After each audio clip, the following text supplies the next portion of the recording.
Better go grab that gabagoo because you are now tuned in to a brand spanking new Monday Night Live, aka the Hangout Stream, but also known as the Chill Stream, baby. In the year of our Lord, for July 18th, 2022, and brought to you by yours truly, the man, broadcasting from behind the curtain. You know who I am. Because if you don't know by now, you can visit www.livefreeliverich.com or simply Google this name and you can find out. Now, for those of you who already know, welcome to the show. Go ahead, drop me a comment, say hello. Like I always say, there's no need to be shy. I just like to know who took the time to stop by. And for the rest of you who don't know, because perhaps you're new, that's okay too. Because I'm going to go ahead and break it down for you. See, as far as I'm concerned, this is your show. And I'm here to fill the role of producer. So I come on here 9 p.m. Eastern Standard Time. That's 6 p.m. Pacific every Monday night. I boot up this live stream so we all can come together, readers and writers alike. You guys supply me with things to talk about. And in return, I fulfill my role and raise awareness for various projects from around the underground scene. I become acquainted with you, you get to know me, and together we discover what's going down within the realm of independent publishing. Which brings me right into my first segment of the night, where I like to shine a spotlight on some books that are currently available or coming soon to an online marketplace near you. So, without further ado, coming in hot from Twitter, we have three-time contributor to the live stream, Seth Frankel. And Jesse writes, "The auctioneer rocks. An impoverished auctioneer, his winged girlfriend, a greedy businessman, a planet up for sale, mystery and extreme danger. Life among the stars can be interesting and deadly."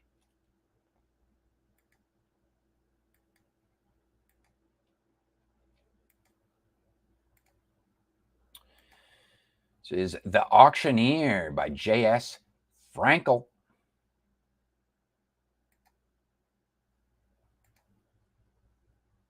If you guys have a book on the market or coming soon to the market, like if it's on pre-order or something like that, you can get in contact with me through any of my social medias and get your book mentioned during a live broadcast.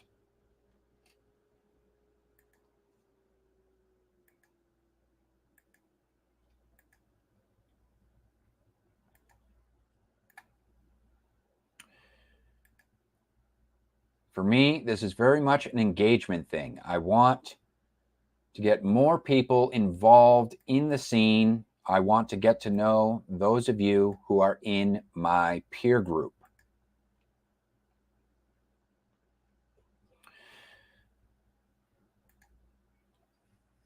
All right.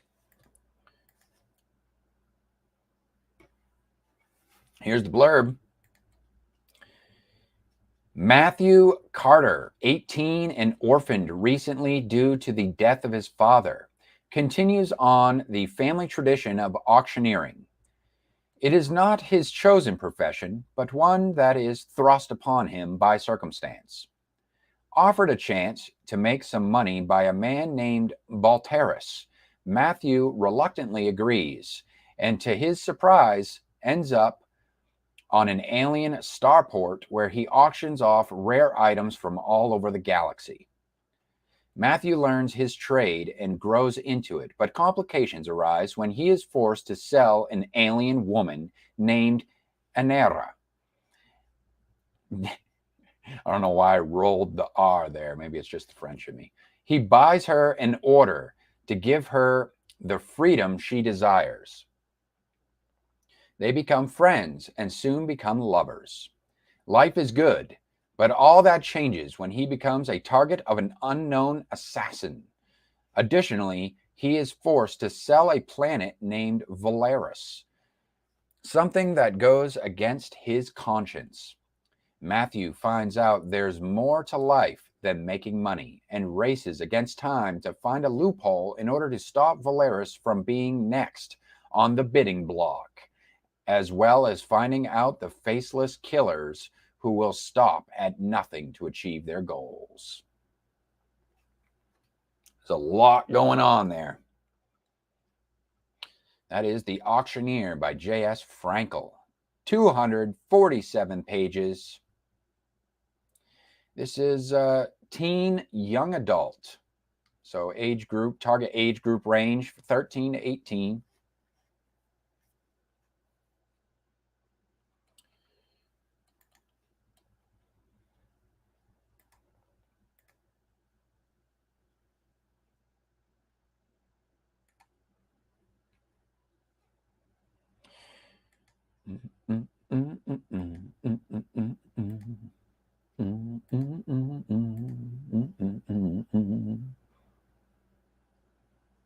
Next up, LM Ford from Twitter writes, Holly never thought she'd be investigating another murder. That was before the disliked son-in-law of a customer dies, and now she has 2 employees competing for the sidekick position. Hashtag cozy mystery.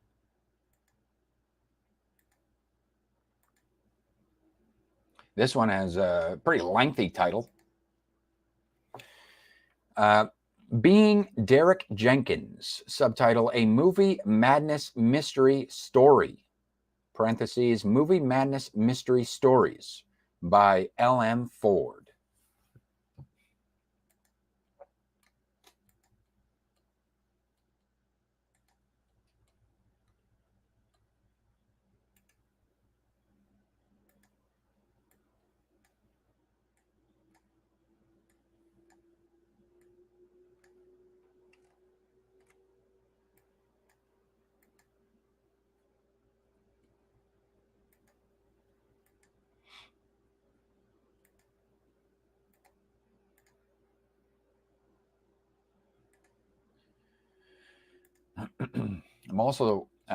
I'm also trying out the 720p for this live stream and seeing if it can, well, for one, if my computer can handle it, and for two, to see if it doesn't slow things down too much.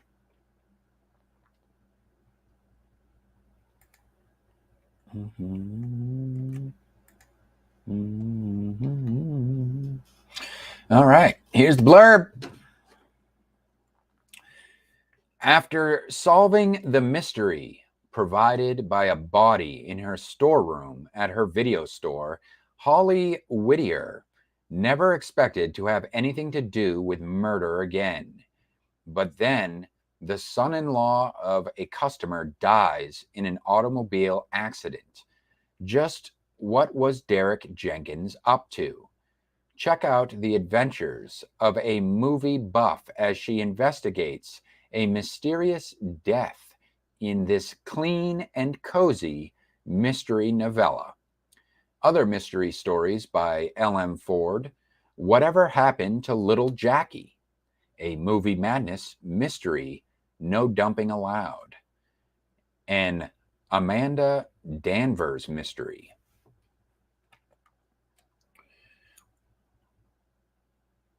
So some clean mystery madness. 158 pages.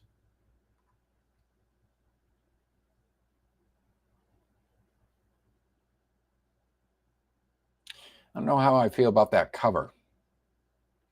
It's really not doing the book any justice there. However, that's just a kind of an offhand observation. The blurb doesn't really do the book any justice either. A little bit perplexing, to be honest. It says, after solving the mystery provided by a body in her storeroom at her video store, Holly Whittier never expected to have anything to do with murder again. So I'm assuming maybe this is a series? Movie Madness Mystery Stories. And then Derrick.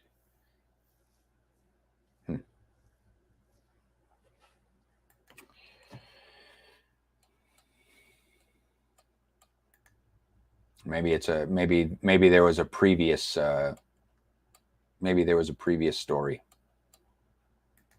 involving this Holly Whittier character.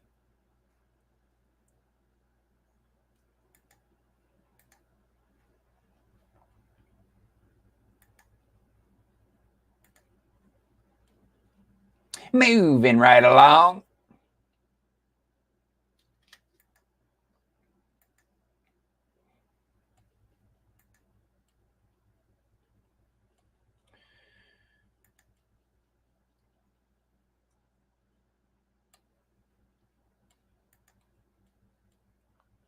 All right, this one comes from Twitter user Layla Hawk. New 5-star review. In a dominion fashioned by its founders on ideas of the Old West, Elena strives for safety and her identity. Will the stranger she hires the saloon help or hinder? I think there's supposed to be a 4 in there. For the saloon. We got some hashtags here. Hashtag dystopian, romance, erotica. Uh-oh.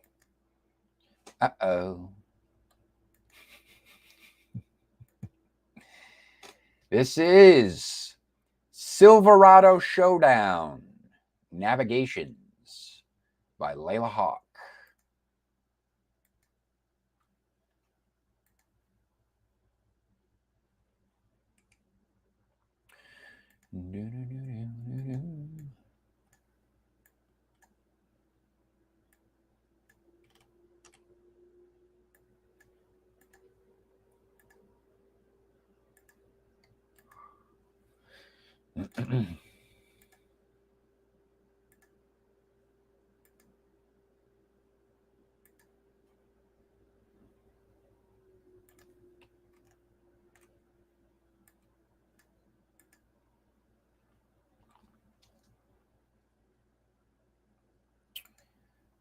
All right.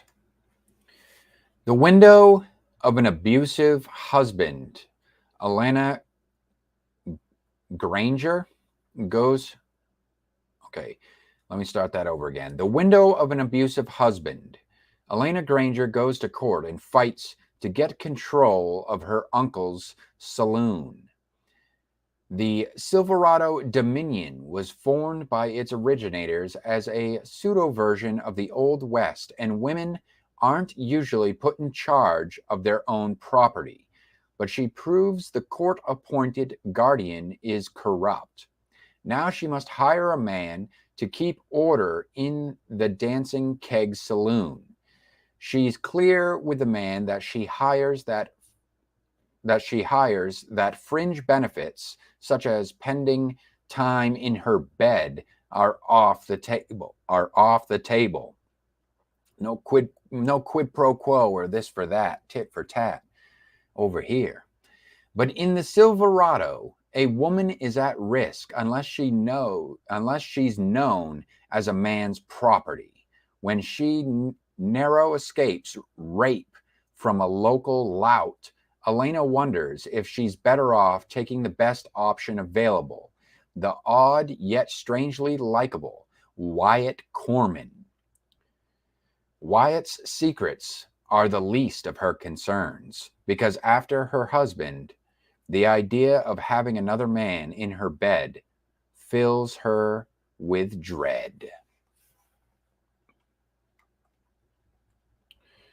The woes of a woman in the throes.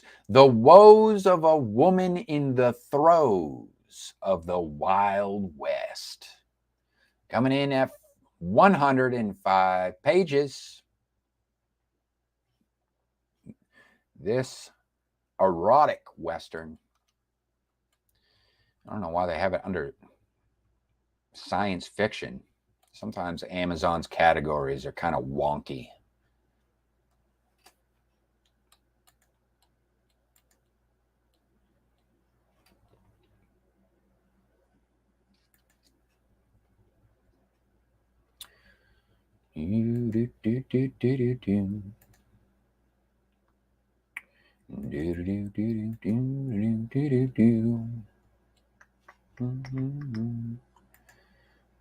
Let's see who's up next.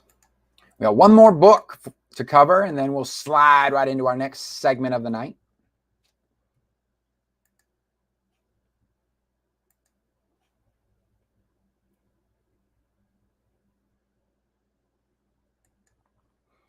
We got Rainer in the chat. What's up, dude? Thanks for stopping by. I appreciate you. From Twitter, Chris Snyder. Chris Snyder, he doesn't write anything in particular, just shares a link to his book, which is perfectly acceptable. You don't have to engage in small talk on the social medias. I know a lot of people like to. A lot of chatty Cathys out there on the social medias. But you don't have to do that. You don't have to sweet talk me. You can just drop me a link if you'd like. This one is Snowy Pines by Chris Snyder.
Here we go. All right, let's read the blurb. I like that cover. I have to say, best cover of the night goes to Chris Snyder. Well, I'm not saying he designed it, but his book. Best cover of the night. Maybe that's something I could do. If we can get some more people up in the live during the live event, I could do polls, because I usually cover, say, I think you can only do 4 options on the poll. So I could do like 4 options, like book 1, 2, 3, 4, or something like that. And then people could vote on which book had the best cover for the night. You know, not saying it's judging the quality of the book, but just, giving the covers a little 15 minutes of fame, if you will. All right, blurb time. Every hospital has its secrets. Dun, dun, dun. Something horrible happened between Carson McLean and his wife, Julie, that tore them apart. He waited day after day for her to contact him again and let him know if they still had a marriage. When he finally got the call, she wanted to see him in person, forcing him to travel cross country from Baltimore, Maryland to California. Along the way, he gets caught in the middle of a blizzard on a deserted road in Colorado. He learns that he's in a place called Snowy Pines. Driving along, in the seconds it takes him to put down his phone, he ends up in an accident, colliding him head on with a tree. He wakes up to find himself being carried by paramedics whose faces are in shadows before once again going unconscious. The second time he wakes up, it is in a long abandoned and dark hospital room. It is there that his life changes forever at the horrifying things he sees. He will soon learn that he didn't arrive here by accident and that there's a purpose for him being here. Journey with Carson through a living hell, also known as The Hospital, Snowy Pines. Interesting. It already sounds like one of those things where it's like, did he survive the crash? Or plot twist, he was dead the whole time type of stories. But I could be wrong. But that's what that's what I glean from this blurb. 100 pages. Coming in at 100 pages. Has under teen, young adult short reads. Also occult horror. Age group 16 to 18 years. So maybe it is like a YA type of thing. Young adults.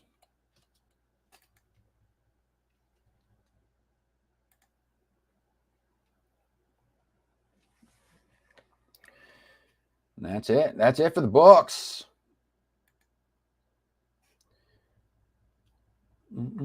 How's your book coming along, Rainer? Now we're going to get into announcements. And I just want to bring up with, this next segment, basically I break it up into two.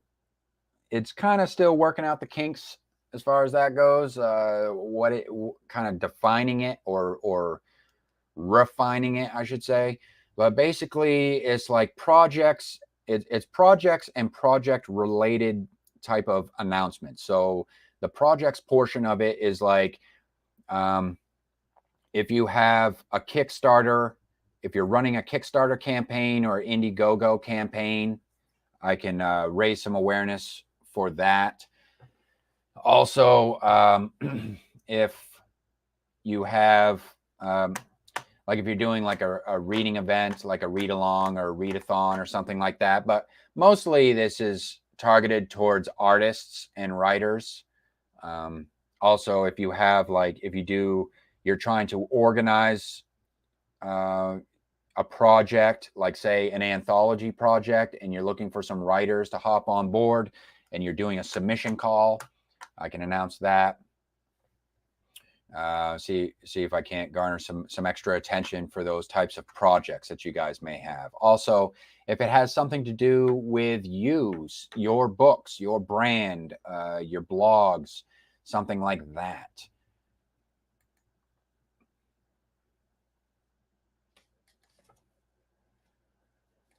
Oh, okay. Yeah, I noticed you're on that, you're using that website. Have you thought about Kindle Vella? I don't know much about the Royal Roads. I noticed that you're on that website, Royal Roads. I don't know much about that, but I noticed that they do like badges. They have like some sort of badge system or something like that for like people who stay engaged on the platform. I don't know anything about it, to be honest with you. I never heard before you came along. I never heard about it. How is the engagement on there? Do you like see like how many people are like reading your episodes or chapters or whatever? All right. Yeah, I don't know. Me personally, I don't know how I feel about. I don't have an issue with serialized fiction. Like actually think that it's a good idea, but the platforms in which it's like for instance, like the Kindle Vella thing, I'm not jumping on board with the Kindle Vella. I'm not convinced. I'll say I'll never say never, but I'll just say that I'm not necessarily convinced that it's a good thing right now. Basically, what turns me off is the whole token thing, like getting paid in tokens. That doesn't really sound appealing to me. I just like currency. Plus, you were able to serialize with Kindle Unlimited, or not Kindle Unlimited, but Kindle Direct. You can publish like short stories and stuff like that right on Kindle Direct, and then get paid in currency. So I don't know the allure. I don't understand the allure of Vella except how the platform streamlines serialized fiction. But it wouldn't be hard to do it on Kindle Direct either, because you can attach, like you can connect series together. So like if you have like if you're publishing short stories in a book form, but it's like for instance, like I do short stories that are available on Kindle, and I'll do like individual stories on Kindle. But then like once I have so many stories like built up, then that's when I put them together in like a print format, like a collection or something like that. But I digress. First announcement: a new post-human poetry manifesto by David C. McLean. This is coming via his blog, Posthumous Poems, at Blogspot. Might recognize that name. We had McLean. McLean has made an appearance on the live stream once before, and he's coming back with some new projects here to talk about. I have to say, I'm actually quite interested in this one. You'll see some of the subject matter. It's intriguing.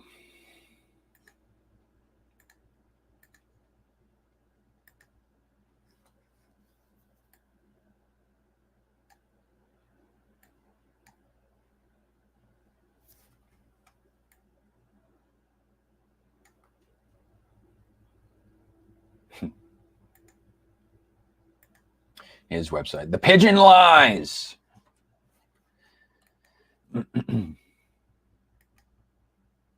Oops. Let's do this. A new post-human poetry manifesto. So that's what he wants to announce. He says, the manifesto that was posted here previously is the introduction to my forthcoming book, Everything Essential. It builds upon the two previous manifestos about antinatalism and post-humanism that were included in the earlier book, Too Much Human and Goddess Says, Emma. I have completed a full-length version of this due soon, so I am removing the shorter form from this post. A link to the book, Everything Essential, with the shorter version is going to be added here once the proof is approved, and the cover of that is posted below. I shall add a link to the full version called quite simply A New Post-Human Poetry Manifesto when it is done. The longer, separate version is now completed and enters a somewhat longer wait for a proof copy. The cover is directly below this too. The table of content for the full manifesto follows. Let me see if this pops up here. Oh, nice. Okay. All right. So it does pop up. Let me just get those covers on there one time. All right.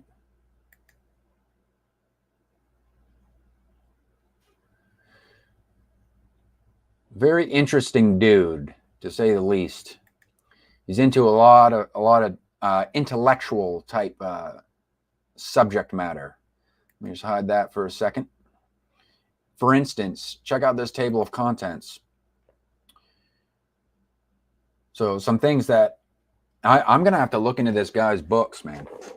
He's got some stuff in here that's right up my alley, type of stuff that I'm interested in. So he's what's this table? I mean, it's kind of all over the place. However, it does kind of all fall under the umbrella of philosophy, philosophizing, epistemology. Is that how you pronounce the word? So we got things like humanism, dualism, antinatalism, like he said before, anti-anthropocentrism. Never heard of it. He's got inspirations from like Deleuze and Guattari, Earth, deep ecology and ethics, prosthetic humanism, IT, technology, and cyborgs. There's cyborgs. Time and history, new materialism, and performativity. It's a lot of interesting stuff. Ethics and the narcissistic animal. All the fun stuff.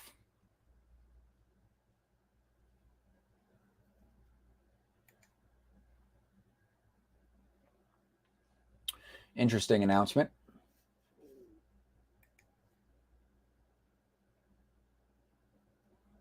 What do you got? Not sure about Kindle Vella. Yeah, see, that's what I'm saying too. I'm not sure about it.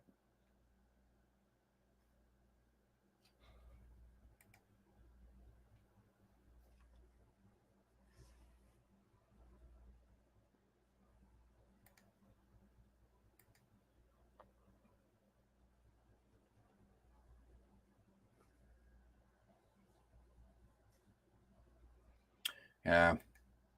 And that's the thing, is like trying to find an audience without paying an arm and a leg for marketing. And that's what I'm like striving to do and striving to provide, because I really like marketing to me is a very sketchy industry in it and of itself, because I feel like, if you find, it's really just about like trying to find your tribe, your group. Not to say it's about being in cliques, because I friggin' hate the idea of cliques, because what happens with cliques is what happens is, as soon as you start like trying to have some sort of solidarity with a clique, then things go awry, because it only takes like a few bad apples to basically just paint everybody in a bad light. So I always state right out the gates that I'm not affiliated with any cliques. Now, that doesn't mean that people can't network as professionals. That's a whole nother ball game. I'm just saying I'm not here to make friends in that aspect. Like, I will be friendly. I feel like being friendly and being friends, like, for one thing, being friends with people over the internet is kind of weird for me. I don't really get into the whole parasocial relationship thing. However, I feel like, you can get to know me. I'm the type of person where it's like, you can get to know me when we start doing business together, or start working together, or cooperating together. Like, if we're doing something like in a professional aspect of where we're networking together, you're a separate individual. Like, we're not part of like we're not part of a gang or a club or a clique or anything like that. It's just, we're separate individuals that just so happen to be involved in the same craft. And from time to time, our paths may cross. and where our paths cross, like that's like where we network. And that's where, you know, that's where it's like your effort and my effort together create like a synergy that is, you know, it's helpful for the both of us in both of our individual endeavors. You know, that's the way I look at it. All right, let's go on. We got Millie the Millennial, A Tall Tale, and this is by Kaylee Ann. She just wanted to announce that it is currently free to read on Amazon. Free to read on Amazon. So what I'm going to do, a bonus book, if it's a bonus book, like a special deal or something like that, I suppose that would fall under the projects and announcements. I'm always back and forth as to where that what segment that falls in on this show. We'll go ahead, give her a shout out since she's a free read, free to read. Some people like when it's free.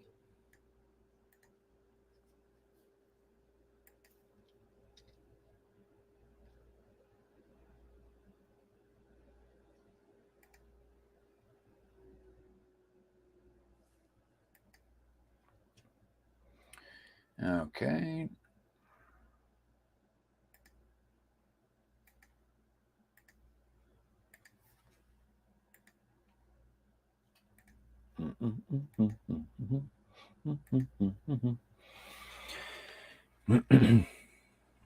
Nice little black and white cover there. I don't know. That one might be it's pretty close. It's pretty close. I would say that as far as cover art goes, that one's pretty close to the Snowy Pines one in terms of who takes the cake. How do you feel about black and white covers? I don't mind black and white covers. I think they look pretty cool.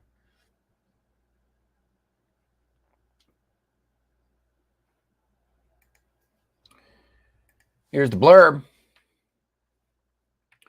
In the summer of 2001, a 7-year-old girl named Millie trips headfirst into a patch of pitcher's thistle.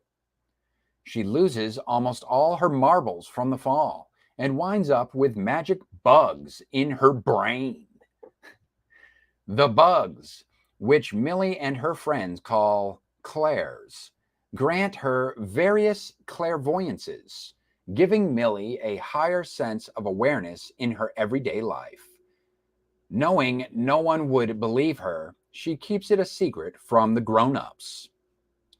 A global turn of events cloisters Millie and her family underground, far away from any thistle plants.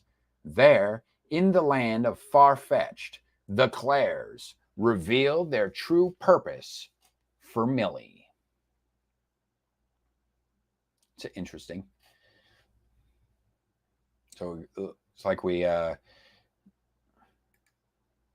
didn't say, it doesn't say the age group, but I'm pretty sure this is either YA or a middle grade. 174 pages. It doesn't specify in the categories either.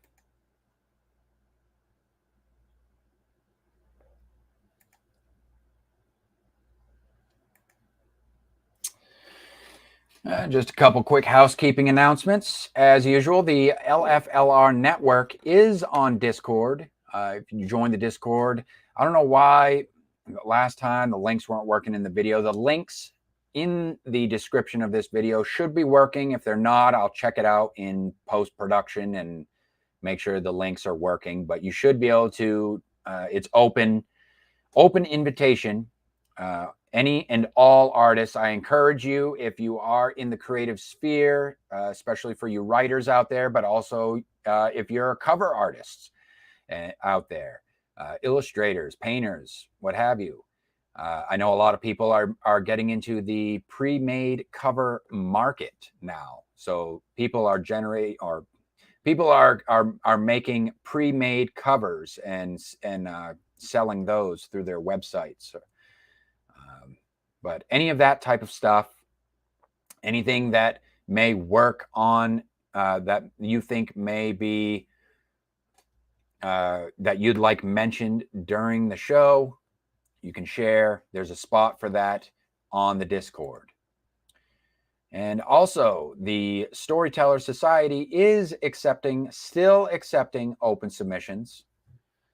Storytellers Society is a project that I'm running in conjunction through the LFLR network, but in coordination with LFLR Entertainment. Just a project that I put forth, reaching out to you writers out there. Could be you can either be published, or you could be an aspiring writer who isn't yet published.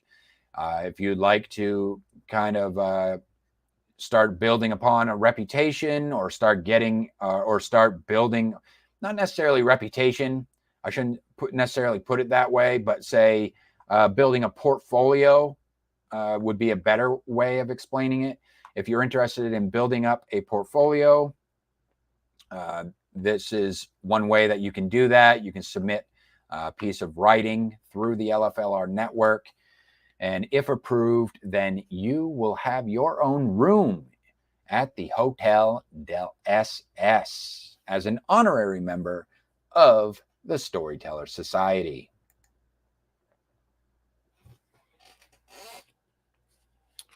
Now we've reached the halfway point. We've done the first 2 segments, I should say. There's 2 more segments. One is where I read your contributions to the show. This could be articles. This could be essays. This could be editorials. If it's you, like an editorial piece, you sharing your opinion, even about something that is in the art world, writing related, something that is sharing your opinions about something within the creative sphere. I could read that on here, give your blog a little shout out that way. And tonight, let's see, I forgot. Let's do the video here, or the pic.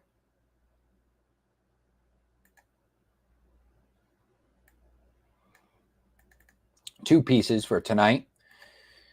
Coming in hot, Nitin RS. Nitin has actually shared 3 times. This is another 3-timer on the triple time hat trick, if you will.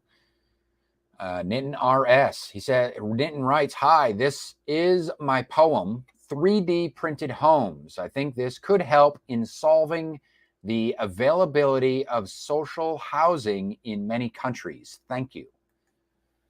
Ooh, this could get interesting. I've got my own opinions about 3D printed homes. 3D printed homes. Let's check it out.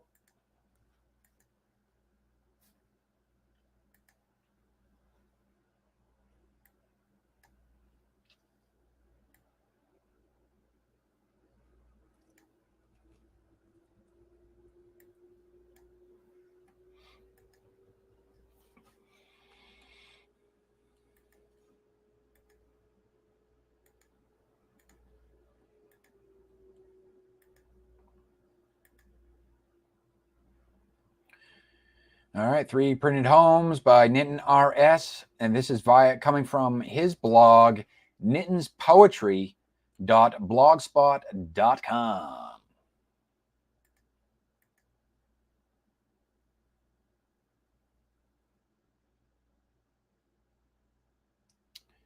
Hey, thanks for stopping by, Rainer. I always appreciate you, man. Always welcome.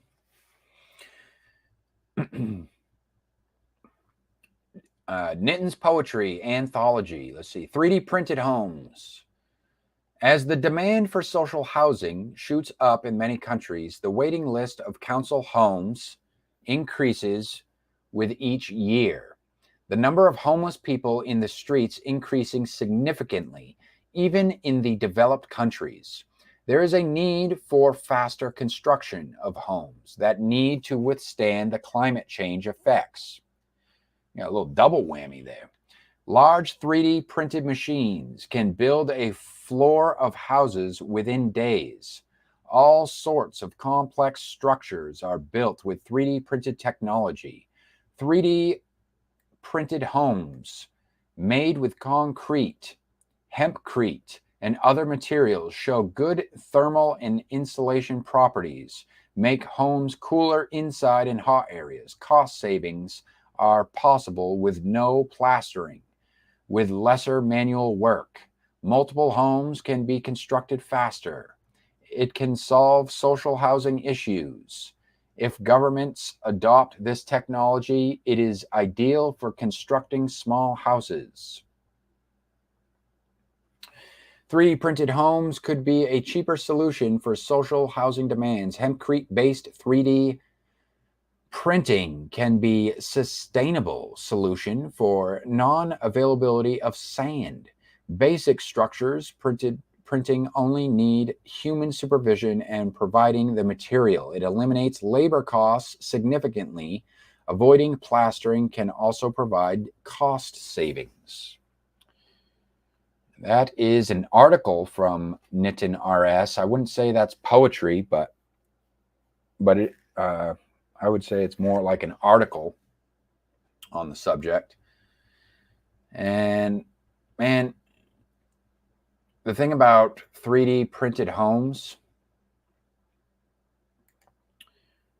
let me take this off here before I start talking about it. 3D printed homes, like, yes, like it's going to solve it, like it's going to, it does, you're not wrong in the economic aspects of it in terms of cost and in terms of labor costs and materials, but that's just economic. It goes deeper than that.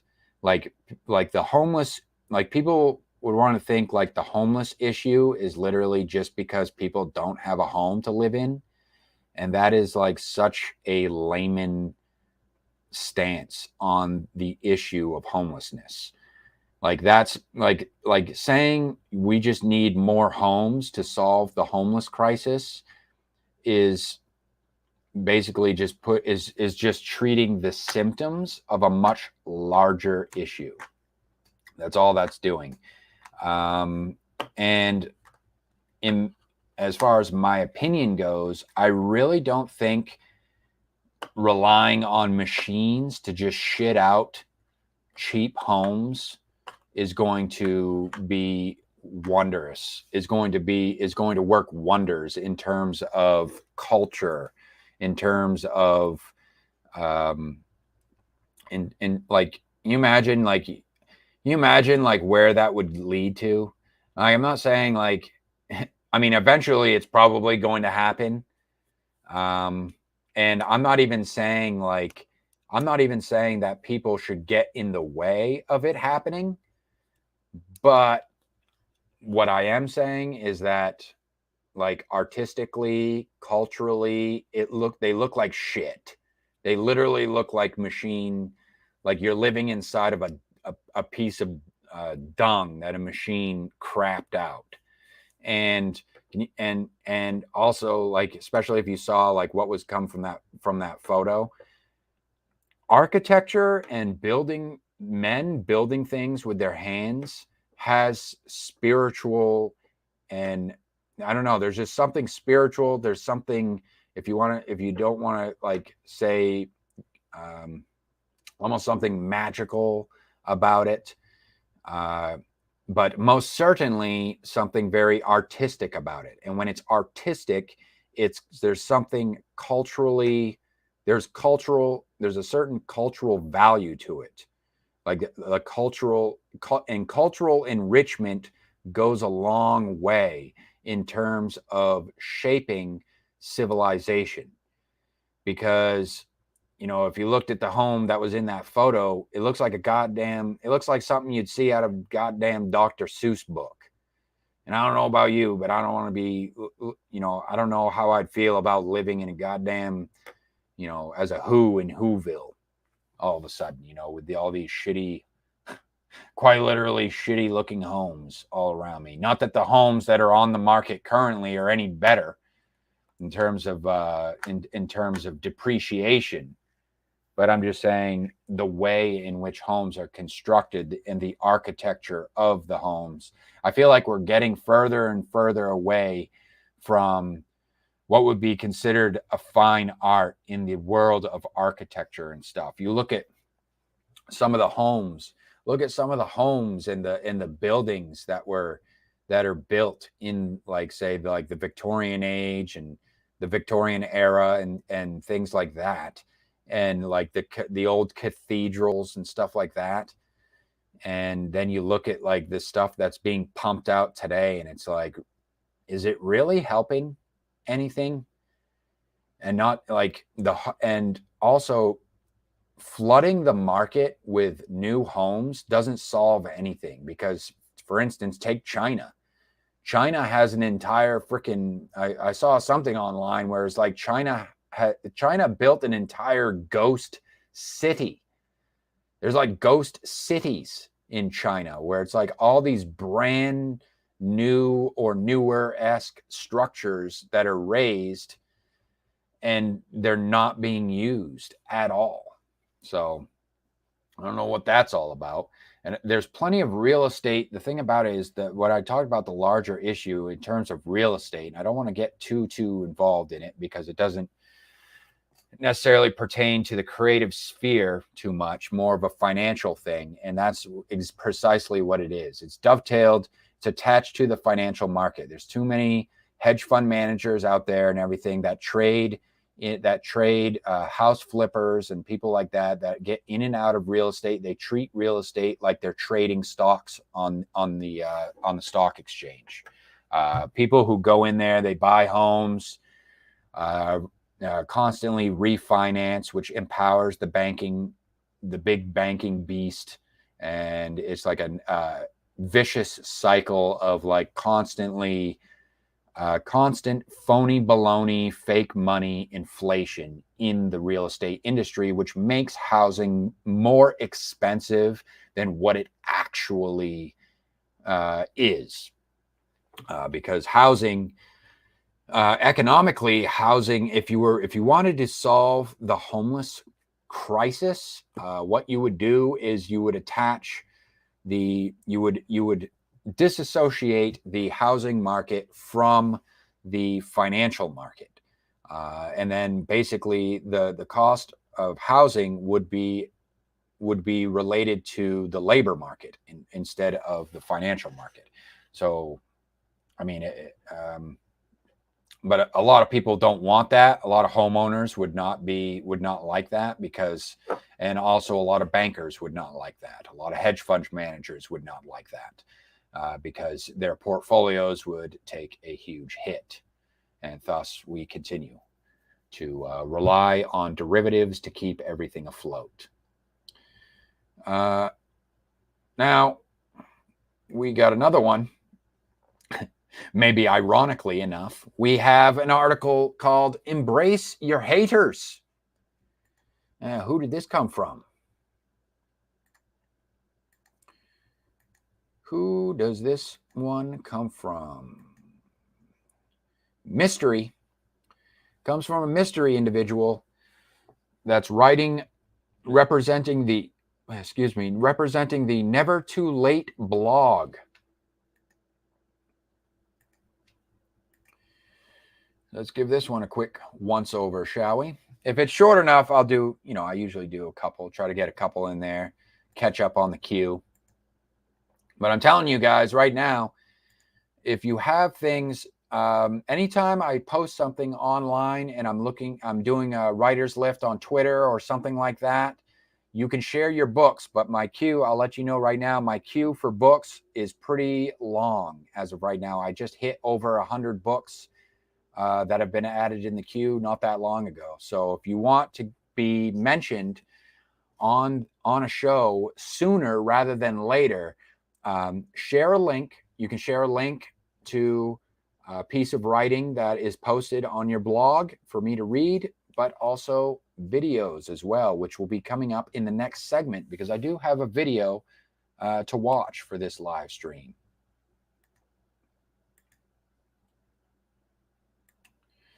Now, this one, I do have to say the web design is not the best. This is bare bones.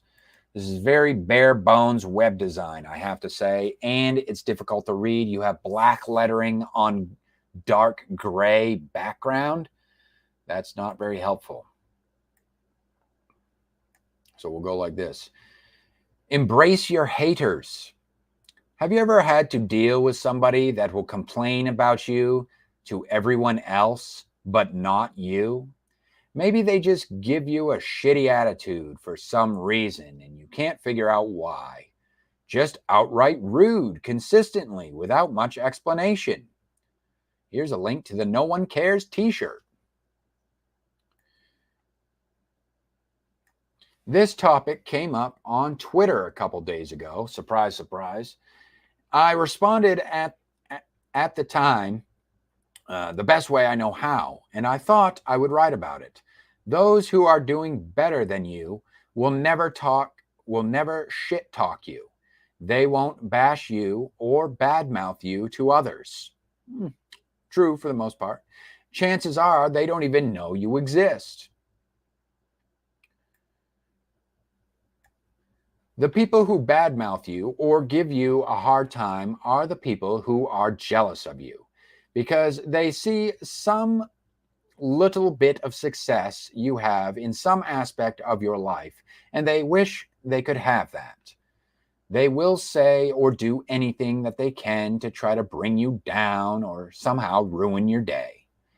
In truth, they have a confidence problem.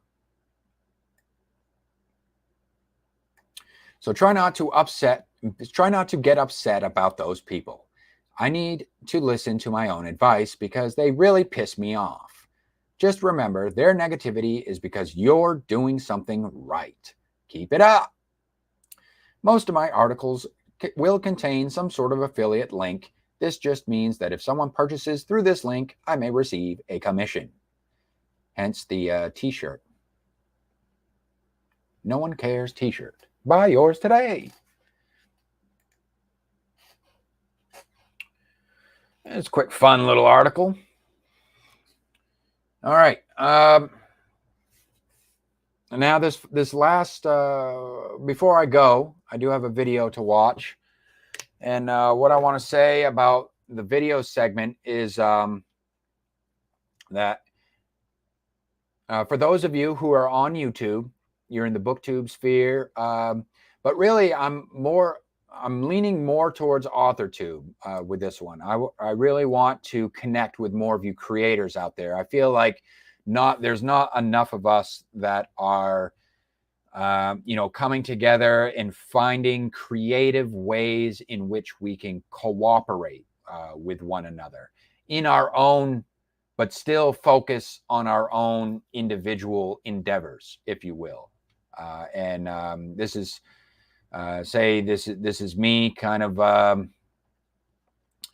sounding the horn, sounding off, if you will, to all you creators out there. And if you're on YouTube, Authortube, it doesn't have to be YouTube, but if you're on, say, BitChute or some other kind of alt media, then I'm gonna check out. I'm most likely going to be checking out your video ahead of time just to make sure it'd be YouTube appropriate in that way. But what you could share is if you do any kind of storytelling, if you have a web series and you want me to share a pilot episode that I can do like a commentary, like a reaction type thing to, that would be cool. If you read your own poetry, you do your own poetry videos or storytelling videos, I can share that, do the same thing. If you are a comedian, if you do bit skits, sketches, or stand-up routines, I'll watch those videos on the live stream. If you do video essays, if you are covering philosophical type content that would be interesting to share during the stream because it might inspire some thought and it might spark some imagination, even if it's a little bit provocative, I'm cool with that too. I'll share that that would be cool to feature that during a show. But tonight, I've been following. I've subscribed to this. He's fairly new on the Authortube scene, but I guess he's been a writer for quite some time. And I just he mentioned me by name in one of his videos, so we want to check out that video and also do his channel some justice. And I'll leave his link in the description down below. You guys check him out for yourself. He's putting in a lot of effort. I do have to say, I've been subscribed to him now. Like I say, he's just getting started out. He's on his second week in YouTube, and he's been uploading daily, which is quite a feat. If you know anything about creating content, it's not something that is easy, especially trying to keep up that kind of pace. And his videos have some pretty good quality to them as well, some editing quality. So to do that, keep that up, that consistent daily release is quite a feat. And anyone that is willing to, and me personally, I'm willing to salute anybody, no matter who they are. I'm willing to salute anybody who has the guts to put themselves out there in that way, and also, carries that fire, that of the, the rebel spirit to be, carry the torch of the creator, if you will, and want to get involved in the creative sphere, be active, proactive, and involved in the indie sphere, the underground scene, if you will, because that's what it takes. More on that in a bit. But his name is Matt Fausto, and his video, Writing versus Authortube, plus World Building Together. So let's check it out. Get my headphones in here.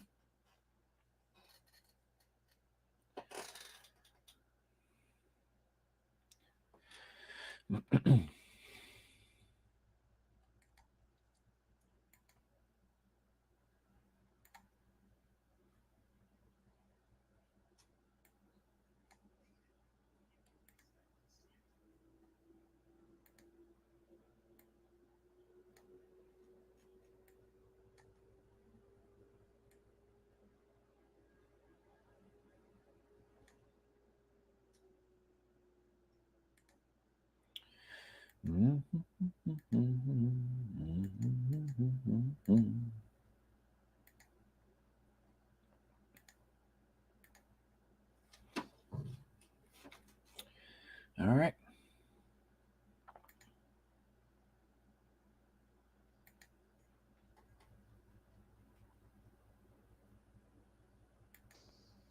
Hey there, me again. This time just trying to walk into frame like a normal person and failing miserably at it. But today I was supposed to talk about progress. But the thing is that this week, since I've been doing this one video every day thing, I had no time at all to write anything. Of course, I had ideas, but that doesn't matter because I didn't work on my old book or my new projects at all. I didn't write a single word, and that is a problem for me. But this month, I guess it's just going to be like this. But actually, during this week, a comment came in from Jonathan Rossignol. I'm pronouncing it the Italian way, Rossignol. I don't know if you have roots here in Italy, but maybe you pronounce it Rossignol. I'm sorry if I'm pronouncing it wrong, but honestly, it's difficult to read an Italian word and not read it the Italian way. He says, I don't understand the question. Writing and Authortube are technically mutually exclusive concepts. And then he goes on, but this stuck with me. I don't know if I'm intending it the way he wanted me to intend it, but if I'm interpreting correctly, I think he's right, because my brain at least works in a very, very modular and closed way. If I'm working on something creative, then I'm not working on something else in a different medium. If I'm doing video, if I'm trying to shoot and edit videos, then I am not writing my novels, because just I can't, at least not in the same day. So since I'm having to do this every single day, I'm not writing this. And this also kind of dovetails with this new, well, not new, but this, this situation that a lot of indie writers find themselves in, where it's like you're almost, it's almost like we have our back against the wall in terms of getting involved in social media. That if you want to kind of create a footprint, if you will, within the underground scene, then you have to be getting involved in social media. Now, this isn't to say that you need to become a content creator in terms of videos per se, but it certainly does help. I feel like, I mean, I've had a blog for quite some time. My website does get regular traffic, not a lot of traffic. So blogging, I would like to see. I'm trying to bring blogging back in a way. Like, I really do think that, like, because it does help with your writing as well. Because, like you say, if you're creating video content, you're leaning more into the realm of cinematography than you are in the realm of writing and literature. So, there's that aspect of it. I mean, you could write scripts for your videos, so there's a little bit of writing involved. But if you're just kind of like off the cuff, free form discussions in your videos, then you're 100% right. You're not writing. You're not developing your skill as a writer. You're focused on becoming a content creator, a video maker, a cinematographer of sorts, if you will. So it's quite a strange position to be in as an artist, where you're like, okay, well, I'm wearing all these hats. And I think he's going to get into this a little bit more in terms of what else I want to touch on when it comes to like networking and stuff like that, in regard to what I was talking about earlier.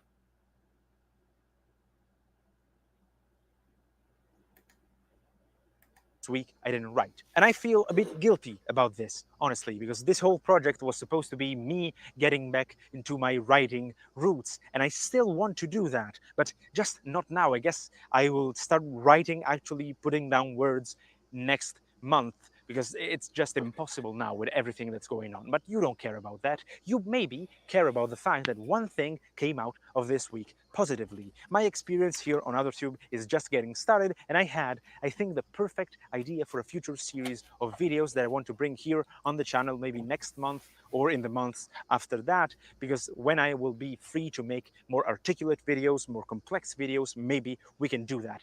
They're still simple, but I think they're good. It's a series about world building, a series about creating my own world, not the one from the novels that I've already told you about, not one from other ideas I have, but one from scratch, and exploring every single step that's involved in world building. And I want you to help. I want you to be involved. I want you to share your ideas with me, and maybe we can build something together. I actually enjoy world building a lot, so even if I don't end up actually using that universe, it's still gonna be a lot of fun exploring the rules or bending the rules of world building while actually doing it, while creating our own universe. A universe where maybe some of you can set romance novel in, and I will set like sci-fi stuff, and somebody else can set crime novels or heist novels or any other kind of story.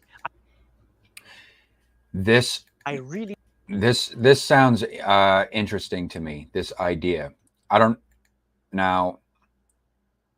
I don't know if I'm interpreting. I don't know if I'm interpreting this as he intended, but I don't know if he's talking about basically like creating like a web series thing of his creation, where it's just us in the audience, or people, other writers or whatever, giving him ideas. I mean, if that's one thing, or getting ideas from viewers on his channel. But those viewers more often than not, you'll realize that your audience, especially in the Authortube sphere of YouTube, they're not. It's not necessarily, and this is what I was talking about before with the indie scene. It's not necessarily that people are fans, because a lot of us out here, you're going to realize that a lot of people that are in your audience when you're creating Authortube type content are other writers. And this is what I'm talking about as trying to bring. I'd like to see more people with this guy's kind of the energy that Matt is bringing to the table here. And I'm not just saying that because he mentioned me in his video, but because of the fact that he appears to be actively trying to come up with ideas or creative ways in which those of us in the indie scene, the underground scene, and writers, indie writers, can come together and cooperate with one another in a way that can be beneficial for us all in the long run. No politics, none of the nonsense, none of the divisive nonsense. I'm not going to get on the soapbox while I'm watching his video. Maybe I'll talk about that after, but just let's come together as artists first. Let's come together as artists first and figure out ways in which we can cooperate with one another, help each other out, or ways that we can work with each other that, say, for instance, like with his world building idea. Like, it almost sounds similar to my idea that I have with the Storytellers Society. But, if I'm interpreting it correctly, it could be something completely different. I don't know. But it sounds different in terms of he's writing something, but maybe getting some ideas, or maybe he would accept contributions of some sort, and we build. This could be a project that he's takes charge of, and all of us and writers who contribute to this universe that he's putting together in some shape, fashion, or form, which builds this world. I don't know if that's what he's getting at, but but those types of ideas are, I think, that's what I would like to see, more of. There's some people out there in the Authortube sphere right now that do actively, proactively try to create opportunities for other indie writers and aspiring writers out there to try and build a portfolio of work, build upon their name and reputation within the scene by getting involved and collaborating with other artists. I'll say artists first within the scene. Really want to do that. And I know there's still not a lot of us by any stretch of the imagination, but I think just getting the ball rolling might get more people involved. So you call on your friends and you say, oh, there's this crazy Italian bald guy who's trying to build a universe with his subscribers. And maybe by commenting and by sharing our ideas, we actually build something good and something fun and maybe something new. Yeah, so this is just an idea about the future, the not very far future, actually, maybe a month or two, as I said. But for now, I have to say one thing. It's very hot out here, and the sun, of course, is going down. The sun is always. Well, Matt, if you see this, I would be interested in seeing what you do with this project, how it develops, and if there's anything, like, say, I can contribute. If I can contribute as a writer, like, say, if I can submit like a piece or a short piece or something like that, and contribute to your project in some shape, fashion, or form, then I'm all for it, man. Just I'll be staying tuned and see how this develops. Going down when I shoot videos, and cicadas are torturing me, but all of this doesn't matter, because I'm enjoying being out here in nature, just shooting videos and getting to know the Authortube environment better. And I have to say, experiencing this thing from the creator side of things, the community here on Authortube is a very, very cool one. And people are very welcoming, and I thank you for actually listening to me, even if it's just a few of us for now, or even if it's just gonna be a few of us forever, just 10 or so of us. Still, thank you. Thank you for listening. Thank you for commenting. And I will see you again tomorrow with a different video. And maybe I will even get to write some words next week. I have to make time for that. And university and work and social life, be damned, I have to write. And I think so do you, actually. So when I leave frame and go that way to leave you to choose between two of my videos, maybe you don't watch. He's just getting into his outro there.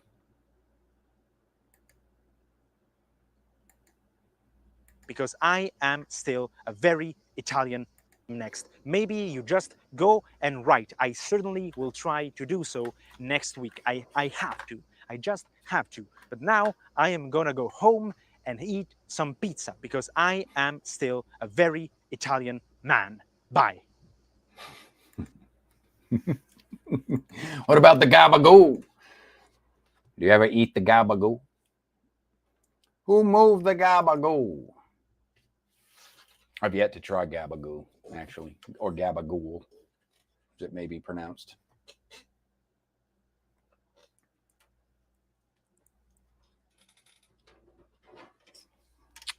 All right.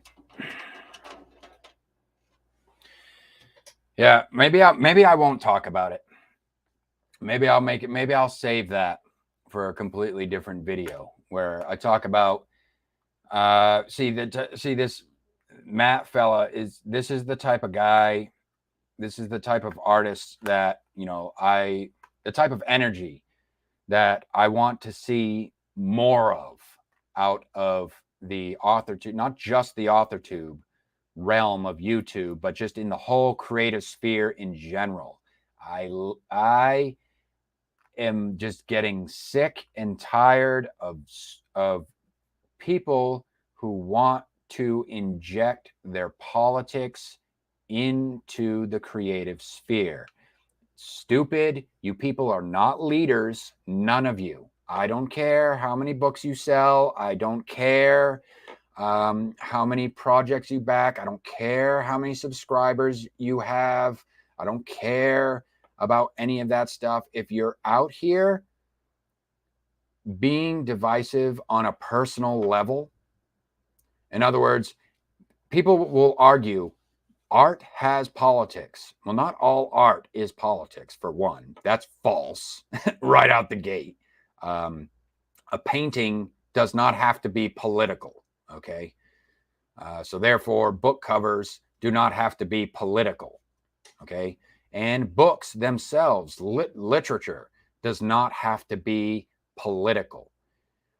They can have politics, and I'm all for, if you want to have politics, include politics in your works. I do it myself. It's great. It's fun. It can be interesting to go down certain and go down certain paths in your book and just see where it leads. And being creative is the name of the game. But that's where you separate the art from the artist, and you can critique the work. And that requires you to be proactive in the scene, and create a blog, create a start writing editorials. Like if there's certain works out there that you think are problematic in some shape, fashion, or form, well, be proactive about it and get out there and start blogging about them, talking about them, raising awareness about specific works and why you don't like them. What is it about the work? Because you don't know. A lot of people out there will say, oh, well, this is what the author believes. And that could be completely false. You don't know that. You could just be not realize that the author just understands that there are people out there that hold certain views and they may be reactionary towards certain subject matter. And therefore it's like it gets people talking about it. But on the same note, in an artistic sense, you may want to shine a light. You may want to bring certain topics and subject matter to the forefront and for people to discuss, for people to argue about, for people to conduct, get engaged in discourse, because that's what art does. Like, art is a safe medium for people to engage in discussion. It's a, like I've said before, it's a form of catharsis for both sides of the coin. For the artist, it could be a form of expression. It could be a way of expelling demons. For the reader, it could be you becoming immersed in a different world, a form of escapism. But also, on the same note, it's also cathartic in the sense that if you do want to criticize the work, you can tear it to shreds if you want to, and not feel guilty about it, because your vitriol is aimed at a piece of work and not an individual, not a person themselves, because individuals, all of us can change. So a piece of work is just a piece of work, and an individual can change, and therefore the artist themselves, their style, the way that they write, the things that they write about could be different from one piece of work to the next, and it could seem as though it was night and day, depending on how well they are, how good they are at their craft. But yeah, I think I should maybe I should make a separate video delving into that subject matter a little bit deeper than I just did. But that's kind of just the gist of what I see so far. And that's what I want to see, is more artists getting out there, getting together for the sake of the art form itself. Because a lot of people, I already see that the indie scene is not Hollywood. Oh my gosh, I could go off on another tangent again, but I'm not going to. That is the end of this Monday Night Live, ladies and gentlemen. I stream live every Monday night, 9 p.m. Eastern Standard Time, 6 p.m. Pacific. Come join the show, be an active part of the show. You can get a little shout out while I am live on the stream. We can see who stopped by. And other than that, I will see you. I'll see you all. I'll be here for you all next week. Cheers.